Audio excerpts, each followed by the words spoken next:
Now in the special feature on autism, we have Jennifer Jones, who not only works with Autism Speaks, but she's experienced firsthand how it is that it can affect a family. Is that right? Correct. Thank you for having me today. Thank you for being here this morning, bright and early. Definitely. Thank you very much. And now if I may ask, when was it that your son, correct, Yes. was told that, or you were told that he has autism? Well, I actually fought for a diagnosis for about 2.5 years. He is 16 now. He was diagnosed at 4.5 years old. But I knew there were some issues and some just very unusual things happening by the time he turned 2. And so I was lucky that I was pretty aggressive about it, so I started earlier intervention with him with speech therapy and occupational therapy.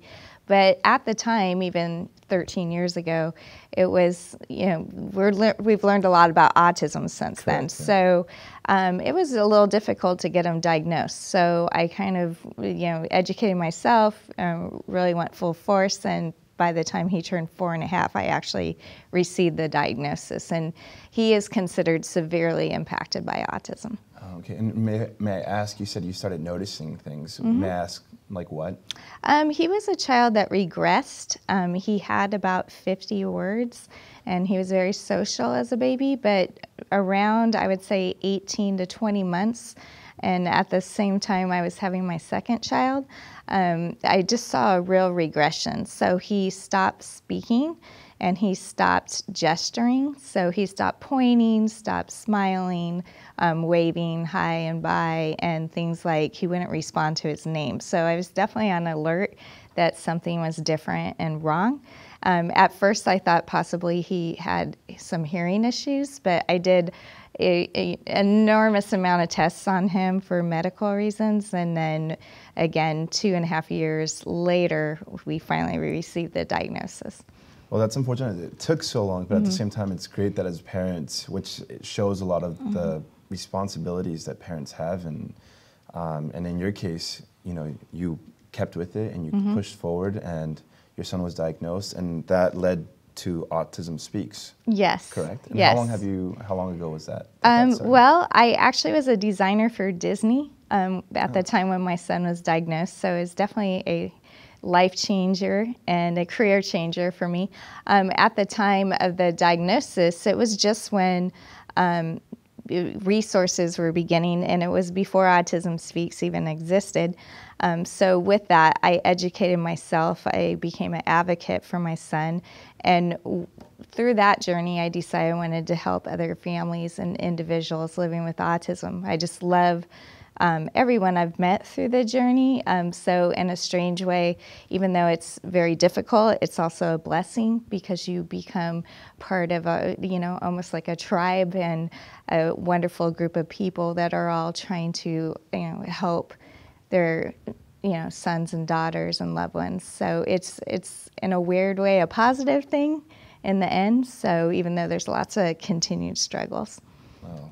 Well, thank you very much for having such a thing as Autism Speaks. And now, how can people get involved into it? People that need well, we do many things throughout the year. Obviously, April is our big autism awareness month, but people living with autism and their families live it every day. So we need to continue throughout the year.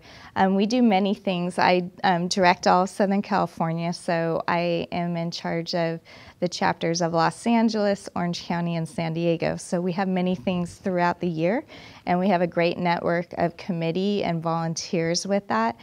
We have 3 major walks. We had one on World Autism Awareness Day on April 2nd at the Rose Bowl. We had 60,000 attendees at that, and we have 2 walks coming up, one in San Diego on October 1st at Liberty Station at Point Loma, and we also have one in Orange County on December 4th at Angel Stadium of Anaheim. But we do things throughout the year. We have autism awareness nights. I'm a huge sports fan, So I work with all the professional sporting teams. We just had one actually last night with the Angels, and it was an amazing night. And we were able to have 40 of our kids and families go sing "Take Me Out to the Ball Game" on the field during the 7th inning stretch. So it's a combination of, you know, fundraising to obviously provide grants and services and toolkits for our families, but also spread awareness.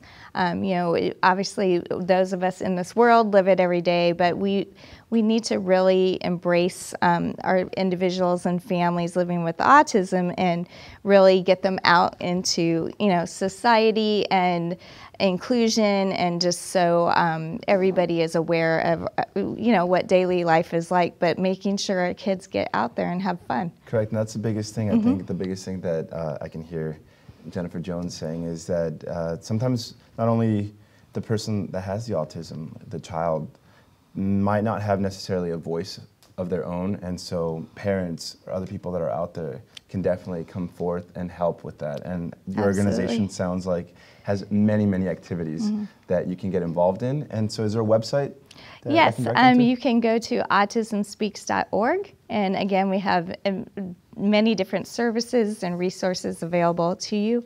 And again, we also want to just embrace the community and work with other autism groups and different service providers, and just bring about awareness to all of Southern California as a whole. Well, thank you very much for being with us this morning. Thank you for having me. Jennifer Jones from Autism Speaks.